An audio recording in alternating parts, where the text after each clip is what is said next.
মানুষের শরীরের স্বাভাবিক তাপমাত্রা হলো ৯৮.৪ ডিগ্রি। যখন শরীরের তাপমাত্রা স্বাভাবিকের চেয়ে বৃদ্ধি পায় তখন তাকে জ্বর বলে।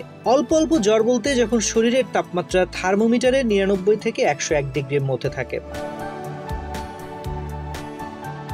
বিভিন্ন কারণে শরীরে দীর্ঘদিন অল্প অল্প জ্বর থাকতে পারে, তা হলো যক্ষ্মা, লিম্ফোমা, কালাজ্বর, ম্যালেরিয়া, এইচআইভি ইনফেকশন।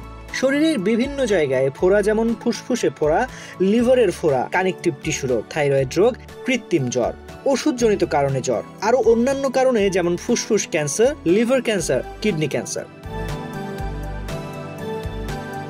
দীর্ঘদিন জ্বর থাকলে তার অন্তর্নিহিত কারণ জানার জন্য রোগীর কাছ থেকে বিস্তারিত ইতিহাস জেনে নিতে হবে, যে এই জ্বর কখন আসে, কিভাবে জ্বর চলে যায়।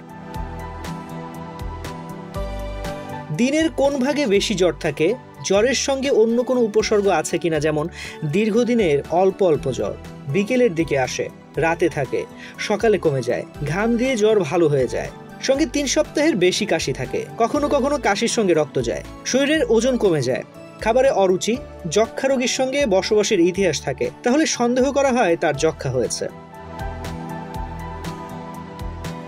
দীর্ঘদিনের জ্বরের সঙ্গে পিঠে পিঠে ব্যথা এবং সকালে ঘুম থেকে জাগার সঙ্গে সঙ্গে ব্যথা বেড়ে যায় এবং ঘন্টা খানেকের মধ্যে ব্যথার তীব্রতা কমে যাওয়া, গায়ে লাল লাল দাগ থাকলে কানেকটিভ টিস্যু রোগ যেমন রিউমাটয়েড আর্থ্রাইটিস, এসএলই হয়েছে সন্দেহ করা হয়।